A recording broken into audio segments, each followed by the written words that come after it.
네, 여러분 반갑습니다. 이 시간부터 우리가 수능언경, 능언경을 가지고 공부를 하게 됐습니다. 능언경은 이제 본래 이름이 수능언경이에요.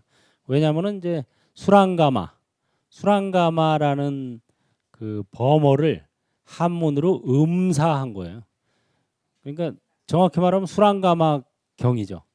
수랑가마가 무슨 뜻이냐면은 필경경고, 아주 가장 견고하다, 무너지지 않는다, 이런 뜻이 있어요. 그래서 여러분들이 능언경을 배우면은 금강불괴지신을 얻는다. 무협지 보면 그런 거 많이 나오죠. 절대 무너지지 않는 최고의 경지, 이런 의미가 있어요. 그래서 본래는 이제 숫자를 같이 붙여서 수능언경 이렇게 읽어줘야 되는데 이제 그동안에 능엄경 그냥 이렇게 많이 부르게 됐죠. 여러분이 좋아하시는 그 화엄경도 본래 이름 잡화엄경이에요. 잡화엄경. 그래서 잡화엄경 이렇게 읽어줘야 되는데, 또는 불화엄경, 대방광 불화엄경 이렇게 읽어줘야 되는데, 그거를 이제 불자를 띄고 그냥 화엄경 이렇게 읽는 거예요. 불화, 부처님의 꽃으로 장엄한 경전이다. 그래서 불화엄경 또는 갖가지 꽃에서 잡화엄경이에요. 부처님 꽃은 무슨 꽃? 잡화다 이 소리예요. 연꽃이 아니에요. 민들레도 부처님 꽃이고, 장미도 부처님 꽃이고, 할미꽃도 부처님 꽃이고, 호박꽃도 부처님 꽃이고, 연꽃도 부처님 꽃이고, 부처님 꽃 아닌 게 없다 이 소리예요. 이걸 엄청난 사상입니다. 이것은 바로 여러분이 다 부처 아닌 사람이 없다 이 소리예요. 지금 있는 그대로 여러분들이 생각하기엔 부처님 그러면은 부처님은 뭐 상호가 막 머리가 곱슬머리고 코가 오뚝하고 뭐 인물 좋고 말이지, 이렇게 생각하기 쉬운데, 물론 저런 스타일도 부처님 스타일이에요. 그러나 여러분 각자가 다 부처님 스타일이에요. 그게 바로 모든 꽃이 부처님 꽃이다 하는 잡화엄경의 의미고, 능엄경은 화엄경의 축소판이라 그래요. 옛날부터. 화엄경은 아주 좋고 참 내용이 심오하고 방대하기 때문에 쉽게 접근하기가 좀 어려워요. 다시 말해서 일단 양이 많아. 그 다음에 막 용어들도 막 삼신불부터 시작해서 온갖 화려한 용어가 다 나와서 이게 쉽게 파악하기가 어려워요. 그래서 이 화엄경의 방대한 내용을 어떻게 하면은 여러분들에게 좀 쉽게 또 요지를 설명해 줄 수 있을까 해서 만든 개송이 무슨 개예요? 화엄경 약창계인 거예요. 약창계. 화엄경 전체를 다 읽기는 어려우니까, 그럼에도 불구하고 화엄경의 내용을 전해주고는 싶고 너무 좋으니까, 그래서 엑기스만 뽑아서 만들어 놓은 개송이 약찬계. 그래서 이 화엄경이 불교 팔만대장경의 꽃인데, 그 화엄경의 축소판이 어떤 경전? 바로 능엄경이에요. 여러분들이 능엄경을 잘 배우면 팔만대장경의 핵심을 여기다가 요약해놨다 이렇게 생각하시면 돼요. 다시 말해서 불교의 수행과 깨달음에 왜 수행을 해야 되는지, 또 무엇을 깨달아야 되는지, 또 어떻게 수행해야 되는지, 요거를 잘 정리해 놓은 책이에요. 능엄경이. 뭐 금강경도 있고 천수경도 있고 좋은 경전이 많지만, 다른 경전들은 대부분 한 대목만 이렇게 설해놨어요. 근데 이 능엄경은 전체를 갈무리한 그런 경전이기 때문에 여러분들이 그 굉장히 공부하면은 이게 도움이, 불교의 핵심을 파악하고 수행과 깨달음을 파악하는데 엄청나게 도움이 됩니다. 능엄경의 견도분 마지막 부분인데 299쪽. 능엄경은 그 크게 서분, 정종분, 유통분 이렇게 크게 나누어요. 세 분과로. 서분이 논문으로 따지면 서론, 정종분이 본론, 유통분이 결론, 이렇게 할 수 있어요. 그래서 이제 주요 내용은 정종분에 다 들어있죠. 정종분 가운데서 첫 번째가 견도분이었죠. 제1장 견도. 먼저 도를 보아야 된다 이거예요. 견도라는 것은 볼견자 도도자. 도를 보고 그 다음에 뭐를 해요? 도를 닦고. 예, 그래서 견도분 정종분의 첫 번째는 견도분으로 시작합니다. 견도.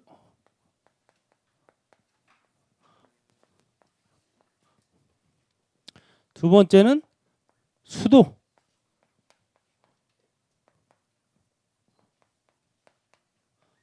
닦는다. 이런 순서대로 돼 있어요. 그래서 우리가 지금 배우려는 이 299쪽 여기는 이제 지난 학기부터 배워온 견도분의 마무리 부분입니다. 도를 먼저 보고 그 다음에 수도, 도를 닦는다. 결국 핵심이 뭐냐? 핵심은 삼보에 대한 명상이에요. 부처님과 법, 부처님의 가르침, 또 제자, 승가는 어떤 것인가. 그래서 이 삼보에 대한 명상이 능엄주의 사실은 핵심이라고 할 수 있습니다. 처음에 능엄경은 이제 석가세존과 안한존자와의 대화로 시작이 돼요. 안한존자가 주문에 홀려가지고 계율을 범할 지경에 이르게 됐을 때 수능엄주를 주어서 구출해 오죠. 그래서 수능엄주는 한마디로 주문에 걸린 사람을 풀어주는 주문이다. 이렇게 얘기해요. 그러니까 주문의 왕이야. 그러니까 주문에 저 사람 좀 상태가 이상해요. 주문에 걸린 것 같아요. 그럼 수능엄주를 읽어주면 돼요. 수능엄주 너무 어렵고 길어. 그럼 뭐 읽어주면 돼요? 삼보에 대한 명상. 삼보에 대한 명상이 최고의 주문입니다. 예, 뭐 심요장구 대단한 이도 있고 여러 주문이 있지만 사실 주문 중에 주문 최고의 주문이 삼보에 대한 명상이에요. 예. 그 부처님 제세시에 이웃나라에 천재지변, 전염병, 그 다음에 가뭄, 또 귀신들이 창궐 이런 재앙이 일어났을 때 부처님께서 가서 재앙을 소멸해 주세요. 그때 재앙을 소멸해 줄 때 읊어주신 경전이 무슨 경이에요? 보배경이에요. 보배경도 역시 보배경의 근원은 삼보에 대한 명상이에요. 삼보에 대한 명상을 이렇게 좀 더 자세히 설명해 준 거예요. 좀 더 풀어서 삼보 붓다 담마 쌍가 요거를 조금 더 설명해 준 게 보배경이에요. 그다음에 그것을 좀 더 많이 설명한 게 능엄주예요. 그렇게 하시면 돼요. 그러니까 가장 기본이 삼보에 대한 명상입니다. 예. 그래 여기 보면은 이제 어찌하여 세간의 삼류 중생가. 그래서 처음에는 안한존자하고 마음의 소재를 찾아서 묻고 답하죠. 네가 어째서 출가했냐? 출가하게 된 동기가 뭐냐 했더니 안한존자가 부처님 제가 부처님을 뵙고 이게 밝은 모습을 뵙고 환희심이 나서 마음이 너무 기뻐서 환희심이 나서 출가했습니다. 그래? 네가 환희심이 났다고? 예. 그래. 그럼 그 환희심, 그 마음이 기뻐서 출가했다는데 그 마음이 어디에 있느냐? 여기서부터 이제 능엄경이 시작이 되는 거예요. 네가 마음이 기뻐서 출가했다 그러는데 마음이 어디에 있느냐? 왜 사람이 주문에 걸리는 거냐? 뭐가 있기 때문에 걸리겠어요? 없었는데 걸리겠어요? 있으니까 걸리는 거예요. 마음이 있기 때문에 주문에 걸리는 거예요. 마음이 없으면 이거 허공과 마찬가지예요. 주문에 걸릴 수가 없어요. 좋아하는 마음이든 싫어하는 마음이든 마음이 있기 때문에 있다고 생각하기 때문에 그게 걸리는 거예요. 그게 걸려 나오는 거예요. 딱 걸면. 근데 무심에 통달한 사람은 주문에 걸릴 수가 있겠어요, 없겠어요? 안 걸리는 거예요. 벌써 주문에 걸렸다는 건 이 새끼 문제가 있는 거야. 이거 아직 무화법에 통달 못한 거야. 주문에 걸렸다는 것 자체가 무화법이 아닌 거예요. 아직 무심의 경지에 못 이룬 거예요. 그래서 안한존자가 이제 끌려와 가지고 마등가지하고 같이 끌려와서 무릎 꿇고 인사드리고 이제 부처님하고 대화를 시작하는 거예요. 네가 환희심이 나서 출가했다는데 그 마음이 어디에 있느냐? 그랬더니 안한존자가 마음이요? 몸속에 있죠. 다 대부분 그렇게 일반인들 다 생각하잖아요. 지금도 현대인들도 마찬가지예요. 다 몸속에 있겠지. 어디 뭐 머릿속이 될지 심장이 될지 뭐 어디 뱃속인지 뭐 아니면 몸 전체 뭐 이런 식으로 계속 대답하는 거예요. 그건 아니다. 그럼 몸 밖에 있나? 그것도 아니다. 그럼 중간에 있나? 그것도 아니다. 그럼 눈 안에 있나? 그것도 아니다.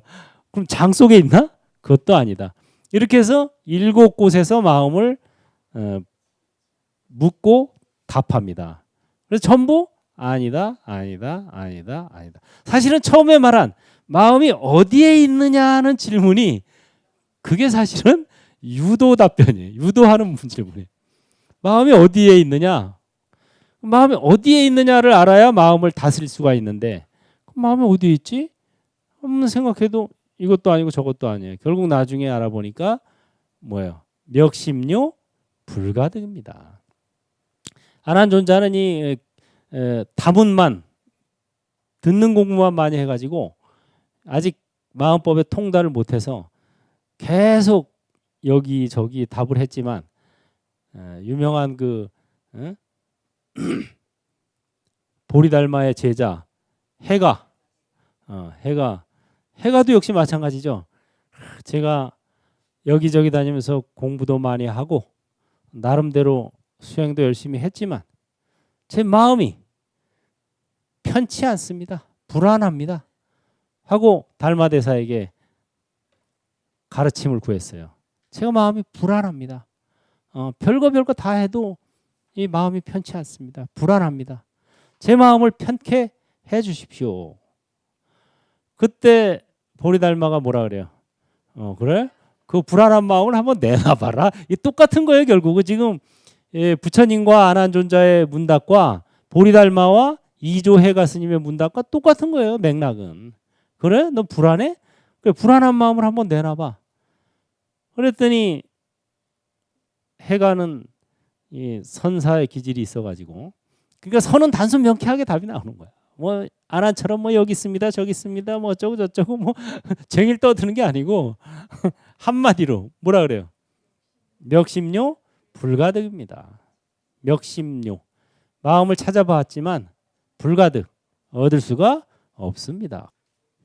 해가는 이 한마디로 그냥 딱 끝을 내버렸어요. 마음을 가져오너라. 네가 마음이 불안하다고 하니까 그래 뭐 그렇다 치고 그러면 네 불안하다고 생각하는 마음 그 불안한 마음 그걸 한번 내놔봐라.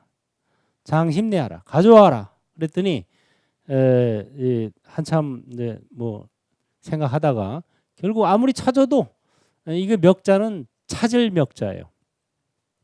찾을 멱자. 그래서 멱심 마음을 찾아 맞췄으나 이거 맞힐 요자죠. 마음을 찾기를 완료했어.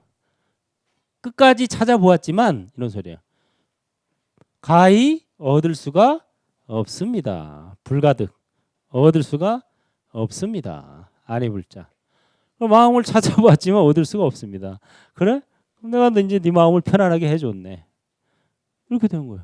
왜? 불안한 마음이 없다는 걸 통찰했으니까. 불안하다고 생각한 건 착각이었다 이거예요. 왜? 마음은 실체가 없어요. 마음은 실체가 없어요. 불안한 마음이든 환희심이든 뭐 좋은 마음이든 나쁜 마음이든 본래 실체가 없다. 그게 바로 금강경에서 말하는 일체유의법 여몽한 포용 여로용여전 응장여시관이라는 소리예요. 마음은 마치 꿈 같고 헛개비 같고 물거품 같고 번개불 같은 거야. 이런 6가지는 실체가 없는 거예요. 그냥 순간적으로 일어났다 사라지는 거야. 찰나 생멸하는 거다. 이거를 이제 직관하게 한 거죠. 직관. 그래서 선과 교의 차이가 바로 이런 데서 드러나는 거예요. 교가에서는 뭐 주저리 얘기해요. 마음이 뭐 뱃속에 있습니다. 뭐 눈 속에 있습니다.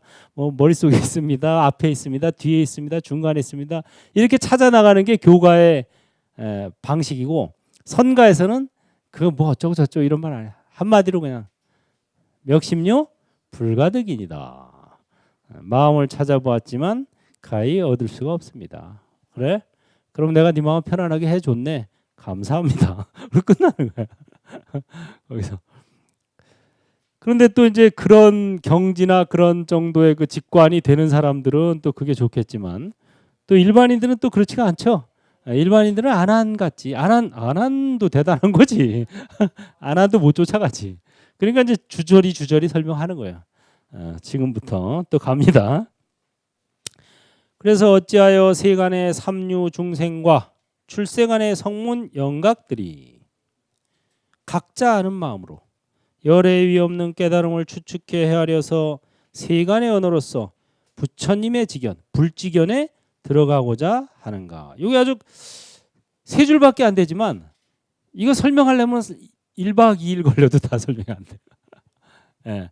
이 세 줄 속에 중요한 단어 세간, 삼류중생, 출세간, 성문, 연각, 그 다음에 불직견 이런 말들이 요거 용어를 사실은 잘 알아야 내용 파악이 되는 거예요. 이런 용어들을 정확히 알아야 세간의 삼류중생과 출세간의 성문연각, 회심 향도하야 마음을 돌이켜서 어디로 향한다? 도로 향한다. 이거 중요한 거예요. 회심 향도 마음을 돌이켜서 도로 향하게. 이게 회향이에요. 회향. 여러분들 기도 끝날 때 회향하죠? 무슨 또 뭐 천일기도 회향하네 뭐 어쩌네 하는데 회향할 때 그럼 어떤 마음가짐으로 회향을 하느냐? 마음을 돌이켜서 도로 향하게 돼요. 또 회자 향타, 자신을 돌이켜서 남에게 향하게 하는 거야. 내가 지은 공덕을 남에게 돌아가게 하는 거. 이게 회향이에요. 회자 향타, 회심 향도. 처음에는 우리가 기도하고 그럴 때는 도로 마음이 향해 있지 않죠. 뭐로 향해 있어요? 복으로 향해 있잖아요. 복 받으려고 기도하잖아. 복으로 향해 있는 마음을 도로 향한다 이 소리야. 그래서 세간, 세간으로 향하던 마음을 돌이켜서 어디로 향한다? 출세간으로 향한다. 출세간. 세간, 출세간 이렇게 두 가지 공부법이 다 있어요. 불교에는. 세간에서 일이 잘 되게 하려면은 뭐를 닦아야 돼요? 복을 닦아야 돼요. 최고의 복. 출세간은 뭐로 닦아요? 도를 닦아야 돼요. 도. 그래서 여기서 보면 세간의 삼류중생. 그래서 세간의 삼류라는 것은 세 가지 존재하는 중생이다. 세 가지 세상. 여기서 삼류는 삼계와 마찬가지예요. 우리가 지신기명내 삼계 도사, 사생 자부 이렇게 얘기하죠. 예불문에 이 삼계 도사, 사생 자부라는 게 부처님을 가장 정확히 표현해 준 말입니다. 삼계의 길을 인도해 주는 스승이다 이런 소리예요. 도사가 뭐 돗자리 펴는 도사가 아니고 길을 인도해 줄 도자예요. 가이더, 스승 사자, 인도해 주는 스승이다 이렇게 도사 스승. 그래서 삼계의 스승이다 이런 소리예요. 그러면 삼계가 뭐냐? 삼계가 뭐예요? 욕계, 색계, 무색계 이게 삼계예요. 이 온 우주를 불교에서 온 우주를 관찰해 보니까 세 가지 종류의 세상이 있더라 이거예요. 우리는 인간은 우리밖에 안 보이고 우리 눈에 안 보이는 거는 잘 믿지를 않으니까 잘 모르는데 이제 불보살님들의 견해에서 보면은 세 가지 종류의 세상이 있더라. 그 첫 번째가 욕계예요. 욕계는 뭐예요? 욕심으로 이루어진 세상이다. 그래서 여러분들과 제가 살고 있는 이 세상은 욕계에 속합니다. 욕계. 인간 세상은 욕계예요. 그래서 나는 욕심이 하나도 없어. 거짓말이에요. 그 진짜 욕심이 하나도 없는 사람은 둘 중에 하나로 가야 된다 그랬죠. 아라한이 돼서 출가하거나 죽거나. 세간에서는 욕심이 하나도 없으면 못 살아요. 왜냐하면 이 세상이 욕계, 세상 자체가 욕심으로 이루어진 세계이기 때문에 살 수가 없는 거예요. 그래서 이 욕계는 인간. 거기 보시면 욕계가 있는데 그 중에 맨 밑에 악처부터 시작하죠. 욕계 맨 밑에 뭐가 있어요? 지옥이 있어요. 지옥. 두 번째는 축생, 세 번째는 아귀, 네 번째는 아수라, 다섯 번째 인간 많이 올라왔다 그래도. 여러분들이 전 우주에 서열을 매겼을 때 그래도 맨 밑에서 꼴찌에서 5등인 거예요. 꼴찌는 면했어. 5번째밖에 안 돼요. 그 다음에 인간 위에 6개 6천 6천상 세계가 있는데 첫 번째가 4대 왕천, 이건 사천왕 4대 왕. 두 번째가 33천, 이게 도리천이에요. 세 번째가 야마천, 네 번째가 도솔천, 다섯 번째가 화락천, 여섯 번째가 타화자재천. 그래서 이렇게 6개의 천상 세계가 있어요. 이 천상 세계에도 그러니까 6개의 천상이 있고 3개의 천상이 있는 거예요. 그래서 6개의 천상은 복을 많이 닦은 사람들이 가는 거예요. 천상 세계에도 종류가 있는 거예요. 복을 많이 닦은 사람이 가는 천상 세계는 6개의 천상이고, 도를 많이 닦은 사람이 가는 천상 세계는 3개의 천상인 거예요. 3개. 3개는 욕심이 떨어져 나갔어요. 그래서 마음과 물질만 있는 세계, 그게 바로 3개입니다. 6개는 마음과 물질과 욕심, 이 3가지가 합친 세계가 6개고, 그 중에서 욕심이 떨어져 나가고 3개, 물질과 마음만 있는 세계가 3개죠. 그래서 거기는 16군데나 되는데 그게 다 초선천, 이선천, 삼선천, 사선천, 이렇게 4가지 종류로 갈라집니다. 그래서 그 선정의 경지에 따라서 초선, 이선, 삼선, 사선 이렇게 점점 올라가는 거예요. 그 다음에 이제 물질적 개념조차 떨어진 세계가 무색계예요. 무색계. 그게 바로 거기 공무변처부터 비상, 비비상처까지 이렇게 있는 거예요. 그래가지고 이 세상에 따라서 수명도 다 달라요. 지옥부터 인간까지는 수명이 정해지지 않아 있어요. 근데 그 위에 4대 왕천이나 33천, 도리천만 가도 천년을 산다 이거예요. 천년인데 그게 우리 인간 세상의 천년이 아니고 천상 세계의 천년이라는 소리예요. 그러니까 인간 세계의 100년이 도리천의 하루라 그랬죠. 그러니까 100년 곱하기 1000년을 해야 돼요. 그러니까 도리천은 수명이 우리 인간 세계로 따지면 10만 년을 사는 거예요. 우리 100년이 거기 하루니까. 그래서 여기도 지금 도리천에서 잠깐 외출하신 분들 몇 분 계시는 것 같은데 여기서 100살에 딱 죽으면은 도리천에 가면 그런다 그랬죠. 어디 갔다 왔어? 1박 2일로 여행 나왔어요. 1박 2일로 여행 나와가지고 좀 불법을 좀 전해볼까 하고 왔는데 보니까 뭐 별로 뭐 먹고 싶은 사람이 있어야 떠주지 뭐. 그러니까 야 이거 때가 안 됐나 하고 갈라 그랬더니 더 있으라고 그래가지고 할 수 없이 또 본전치기 하면 안 되니까 남는 장사를 해야 돼서 더 남았어요. 좀 더 있다 가려고. 그래 어쨌든 이 세계관이 이렇게 넓은 세계관, 복잡한 여러 세계가 있다는 거예요. 다시 말해 우리 눈에 보이는 이 세상뿐 아니고 눈에 보이지 않는 어떤 물질 세계, 또 정신 세계 이런 것들이 엄청나게 펼쳐져 있다. 그래서 육도 윤회를 하는 거예요. 요계와 색계, 무색계는 무조건 요것이 바로 세간이에요. 세간 다 합쳐서 3계 세간이에요. 삼류, 3계 이게 세간이에요. 다.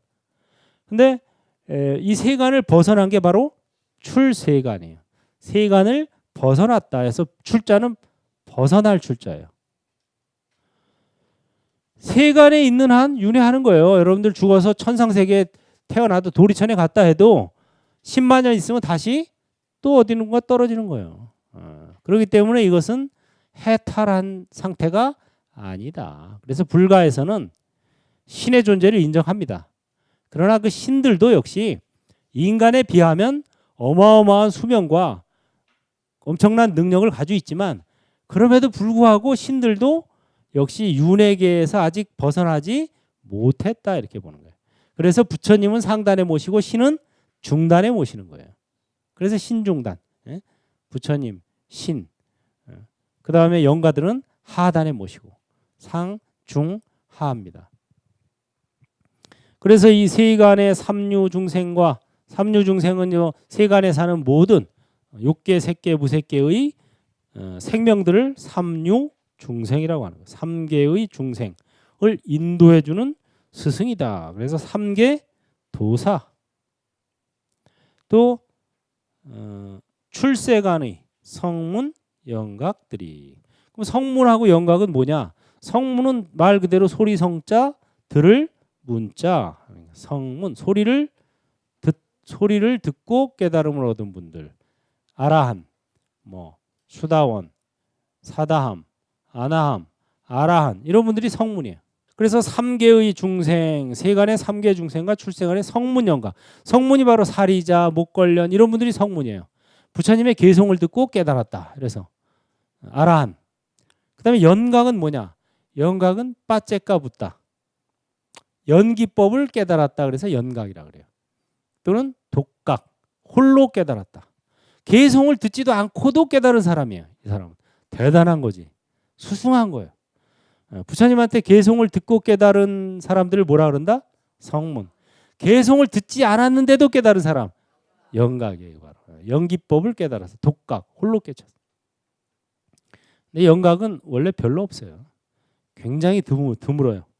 그거는 과거 생에 수많은 수행을 한 사람들이에요. 이미 우리가 불교에서는 삼세를 얘기하죠. 삼생, 과거생, 금생, 내생 이렇게 얘기합니다. 과거생의 수많은 공덕과 도덕을 닦아서 빠째가 붓다가 됐습니다. 빠째가 붓다도 붓다예요. 붓다. 그래서 연각, 깨달을 각자를 쓰죠. 그 다음에 벽지, 불 해서 부처 불자를 써요. 그럼에도 불구하고 연각은 여기서 보면은 출세간의 성문 연각들이 각자는 마음으로, 그러니까 별 볼 일 없는 존재가 돼버렸죠. 세간의 삼계 중생이나 또는 출세간의 성문이나 연각까지도 각자 하는 마음으로 자기 깜냥으로 이런 소리예요. 자기 생각대로 이런 소리예요. 열애의 위 없는 깨달음을 추측해 헤아려서 열애의 깨달음을 상상해 가지고 세간의 언어로서 부처님의 지견에 들어가고자 하는가.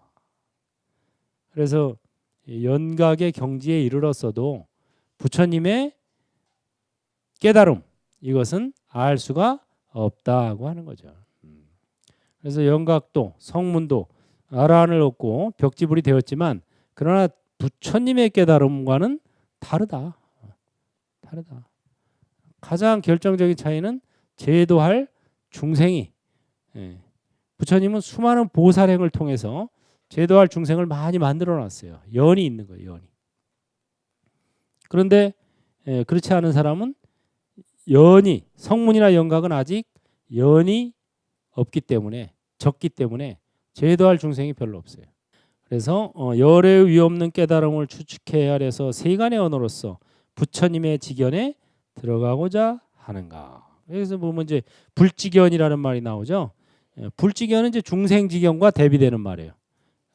불지견, 부처님의 지견, 부처님의 견해, 뭐 이런 뜻이죠. 그래서 우리가 이 참선을 하면서 또 대승불교에서 가장 중요한 게 불지견을 여는 거다. 불지견을 개 열고, 시 보이고, 오 깨닫고, 입 들어간다. 이게 바로 불지견을 개시오입하기 위해서 설한 경전이 무슨 경이에요? 법화경이에요. 법화경의 핵심이 이거 하나예요. 불지견을 열어주기 위해서 온 거예요. 불지견을. 여러분들은 본래 거지가 아니다. 여러분은 본래 부잣집, 아주 큰 재벌집 아들이다, 딸이다, 이거죠. 그게 법화경의 궁자의 비유잖아요. 그런데 어렸을 때 어떻게 잃어버려가지고 밖에서 헤매다가 맨날 구걸하다 다니다 보니까 지금 스스로 자기가 뭔 줄 알아. 거진 줄 아는 거야 스스로. 그런데 본래 너는 우리 집 내 자식이야. 근데 처음부터 너 내 딸이야, 너 내 아들이야 그러면 깜짝 놀래가지고 저게 나를 어떻게 뭐 어떻게 하려고 저러나 하고 놀래서 도망가니까 하인을 시켜서 불러다가 저 허드렛 일부터 시켜가지고 조금씩 해서 나중에는 재산을 다 물려준다. 이게 법화경이잖아요. 그게 바로 불지견을 열어준다는 거예요. 당신은 본래 부처님 자식이다. 자식이 크면 어른 되는 거지. 부처다. 이렇게 이제 쭉 인도해 주는 거죠. 그러니까 더 이상 구걸하러 다니지 말고 내가 가지고 있는 본래 그 청정하고 오묘한 본묘 정심이 있어. 보배가 있어. 여의주가 있어. 그거를 꺼내 쓰면 되는 거야. 이게 바로 능언경, 법화경, 화엄경, 대승경전의 공통된 취지예요. 비화면 마치 검은고 공우 비파가 비록 오묘한 소리를 지니고 있다 하더라도 사람의 손가락이 없으면 끝내 소리를 낼 수 없듯이, 악기가 좋은 소리를 다 지니고 있지만 뭔가 튕겨줘야 소리가 나죠. 인과 연이 마주 떨어져야 뭐 소리가 나든 뭐가 나든 나는 거예요. 고장난명이라 외로운 손은 소리를 낼 수 없다. 그래서 모든 것은 인과 연의 합성입니다. 너와 중생도 이와 같아서 보각 진심이 각각 원만하지만 보각 진심, 보배로운 깨달음, 진정한 마음, 이런 뜻이죠.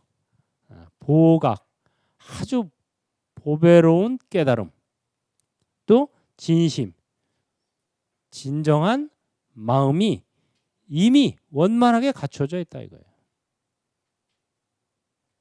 달은 항상 보름달이다. 이거 여러분들에게 보름달이 다 이미 갖추어져 있다 이 소리예요. 보배로운 깨달음이 이미 갖추어져 있다 이거예요. 그러니까 깨달음을 얻고자 노력할 필요가 없다 이거예요. 깨달음이 갖추어져 있어요. 깨달음은 얻는 게 아니에요. 그냥 망상만 쉬면 돼요. 아, 내가 중생이다 하는 생각만 쉬면은 되는 거예요. 그 소리예요. 그 뒤에 가면은 이제 쉬는 것이 깨달음이다 이렇게 나오는 거예요. 깨달음조차도 어디서 얻는 게 아니고 뭐 물건 얻듯이 얻는 게 아니고 다만 번뇌망상이 쉬면 그게 깨달음이다. 그럼 번뇌망상은 어떻게 쉬느냐? 쉬는 방법을 또 여기서 다 설해줘요. 번뇌망상을 쉬는 25가지 방법이 있다. 25가지 방법이 있는데 그중에 가장 좋은 방법이 이근 원통법이다. 결론이 간단해요. 이근 원통법이 그럼 뭐냐? 따라해보세요. 마하바냐 바라밀, 마하바냐 바라밀, 마하바냐 바라밀. 첫째, 마하바냐 바라밀을 염한다. 둘째, 그 소리를 듣는다. 셋째, 듣는 성품을 돌이켜 듣는다. 이게 이근 원통법이에요. 수행하는 방법. 그래서 앉으나 서나 마하바냐 바라밀, 오나가나 마하바냐 바라밀, 자나 깨나 마하바냐 바라밀, 죽으나 사나 마하바냐 바라밀. 하다 보면 저절로 번뇌망상이 쉬워져요. 왜? 마음의 초점이 어디가 있으니까? 마하바냐 바라밀가 있으니까. 다른 건 생각할 여지가 없어. 걱정 근심도 좀 하고 살아야 되는데 걱정 근심할 틈이 없네 이거. 왜? 뭐 해야 되니까 마하바냐 바라밀을 염하면서 그 소리를 들어야 되는데 언제 걱정 근심을 하냐고. 걱정 근심을 하고 있다는 것은 이미 마하바냐 바라밀을 염하고 있다는 소리, 안 하고 있다는 소리. 안 하고 있다는 소리야. 이게 결정적 증거야. 마하바냐 바라밀 염하면 그냥 걱정 근심이 다 사라져요. 그러니까 번뇌망상이 다 쉬워. 그 25가지 방법 중에서 가장 좋은 방법이 이익은 귓불이, 듣는 성품을 활용하는 방법이다. 왜? 눈은 조금만 가려도 안 보이죠? 종이 한 장만 가려도 제 앞이 안 보여요. 근데 목소리는 다 들리죠? 그 다음에 눈은 뭐 눈싸움 해봐야 뭐 몇 분이나 떠 있나. 2, 3분만 지나면 깜빡깜빡한데 귀는 아무리 들어도 여러분 지금 1시간 넘게 듣고 있지만 깜빡깜빡 거려요? 귀는 그냥 열려 있어요. 이 피로도를 별로 안 느껴요. 뭐 아주 큰 소리나 뭐 아주 안 좋은 소리 들으면 피곤해지지만 웬만해 가지고는 오래 갑니다. 그 다음에 코, 냄새도 이거 조금 맡으면 마비가 되죠. 그 다음에 혀는 입은 이거 뭐 찬 거 먹었다 더운 거 먹었다 그럼 금방 마비되죠. 예, 맛을 못 느껴요. 짠 거 먹었다 매운 거 먹었다 이러면 금방 이 마비돼서 맛을 구분을 못해요. 그래서 이거는 귀같이 오래 가는 게 없어요. 그 다음에 몸뚱이야말로 또 뭐 이게 직접 닿아야 느끼죠. 그 다음에 뭐 또 이것도 둔하죠 사실은. 그 다음에 우리 생각, 이 뜻은 또 오락가락하죠. 가만히 앉아 있어도 뭐 여기저기 왔다 갔다 하니까 걷잡기가 어렵죠. 가장 집중하기 좋은 방법, 가장 산매에 빨리 들어가는 게 바로 이근 원통법이다. 그래서 이 관세음보살이 원통을 얻은 것도 이근을 통해서 얻었고, 부처님께서 우리 말세 중생에게 가장 권장한 수행법도 이근 원통법이다. 귀 육근 가운데 이근을 사용하는 방법이 가장 좋다. 안이비 설신의 안근, 이근, 비근, 설근, 신근, 의근 이게 육근이 있는데 육근 가운데 이근을 사용하는 방법이 최고다. 그 방법이 이제 자세히 뒤에 가면은 나옵니다. 너와 중생도 이와 같아서 보각 진심이 각각 원만하지만 보배로운 깨달음과 진정한 마음이 이미 갖추어져 있어요. 이미 보름달이야. 그러나 만약 내가 손가락을 놀리면 해인이 빛을 발하고, 해인 바다 해자 도장이 자죠. 바다에 도장이 찍힌다. 천상세계에서 제석천과 아수라가 싸워요. 신들도 싸워요. 신들도 신이 되면 안 싸울 것 같죠. 거기도 싸워요. 아수라가 원래 도리천의 주인이었어요. 33천 도리천의 주인이었는데 이 제석천왕 사카천왕이 인간으로 있으면서 33명이 계를 맺죠. 요새 말하면 33명이서 뭉쳐요. 야, 우리 이 세상에 태어나서 살다가 이렇게 그냥 먹고 마시고 뭐 여행이나 다니고 사는 것도 좋지만 이러다 죽으면 뭐하니? 우리 좀 좋은 일 좀 해보자. 좋은 일도 내가 해보니까 혼자 하는 것보다는 여러 명이서 떼거지로 하는 게 훨 낫더라. 원래 나쁜 짓도 떼거지로 해야 더 잘 되고 좋은 일도 떼거지로 해야 이 효과가 시너지 효과가 나는 거예요. 그건 시너지 효과예요. 시스템 에너지. 혼자 할 때보다 예를 들어서 혼자 1이라는 노력을 하는 것과 30명이 1일씩 노력하면 30이라는 효과가 날 것 같지만 300이 난다 이거예요. 그게 바로 시너지 효과예요. 뭉쳐서 하면. 그래서 우리 뭉쳐서 좀 좋은 일 좀 해보자 해가지고 33명이서 똘똘 뭉쳐가지고 좋은 일을 한 거예요. 뭐 여행자를 위해서 쉼터를 만들어 준다든가, 또 다리를 놔준다든가, 뭐 어려운 사람을 도와준다든가, 이런 하여튼 좋은 일을 많이 하다 보니까 이 사람이 공덕이 쌓여서 좋은 일도 같이 하면은 죽어서 또 같은 데로 가요. 동업중생이라. 그래서 다 같이 도리천에 태어난 거예요. 도리천에 딱 태어나서 신이 됐는데 거기서 딱 보니까는 이제 이 아수라들이 먼저 점령하고 있는데 보니까 이놈들은 뭐 맨날 술이나 처먹고 하는 짓이 마음에 안 들어요.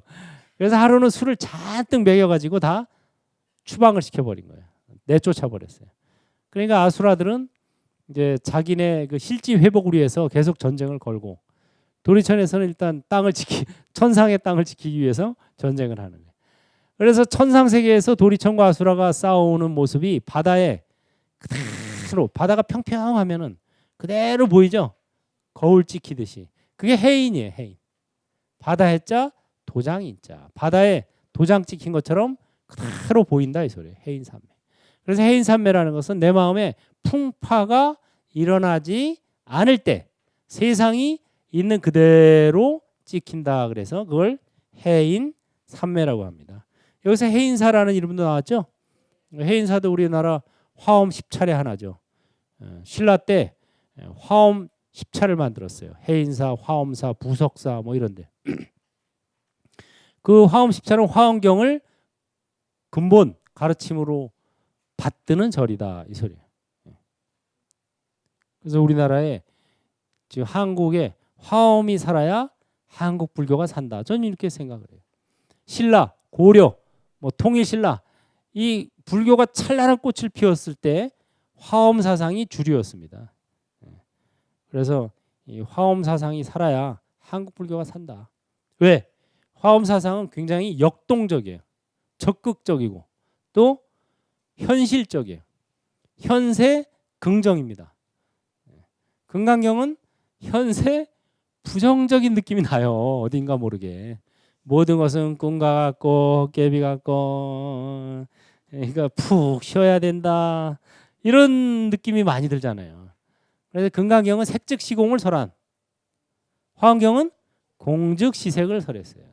그래서 제자리에 돌려주니까 아 내가 지금 뿌리 박고 있는 이 내 양다리 걸치고 있는 여기가 바로 불국토고 내가 부처고 저기도 부처고 이 바로 지금 여기에서 몸과 마음을 관찰하고 아는 만큼 전하고 가진 만큼 베푸는 게 최고구나. 이렇게 사는 게 화엄사상이에요. 근데 자꾸 뭐 세간을 떠난 데서 도를 찾고 부처님은 저 산속에 절에만 있는 줄 알고 불교는 따로 믿고 생활 따로 불교 따로 이렇게 되면은 이제 이게 불교가 힘을 못 쓰는 거예요. 생활 속에서 불교를 구현해야 되는데 그 가장 그 생활 속에서 불교를 구현하기에 가장 적합한 경전이 바로 화엄경입니다. 그 화엄경의 축소판이 능엄경. 그래서 이 능엄, 화엄 이게 살아나야 된다. 그래서 이 능엄경에도 해인이라는 말이 나오죠. 이게 원래 화엄경에 나오는 말이에요. 그러나 능엄경에도 나오는 거예요. 왜? 축소판 같아요. 근본 사상은. 만약 내가 손가락을 놀리면 해인이 빛을 발하고 너는 잠시만 마음을 움직여도 번뇌가 먼저 일어나나니 이는 부지런히 무상각도를 구하지 않고 소승을 좋아하여 적게 얻고도 만족하기 때문이니라. 그래서 우리가 이 무상의 깨달음, 무상각을 구해야 된다. 그래서 소승을 좋아해서 다시 말해서 뭐 아라한이나 빠째가부다 이 정도에서 만족해서는 안 되고 진정한 보살, 진정한 일불승, 본래 부처 자리로 가야 된다. 자, 그러면 오늘 능엄경 강의를 이것으로 마치겠습니다. 다 같이 합장하시고 성불은 행불로부터 바로 지금 여기에서 몸과 마음을 관찰하자. 아는 만큼 전하고 가진 만큼 베풀자. 행복하세요. 고맙습니다.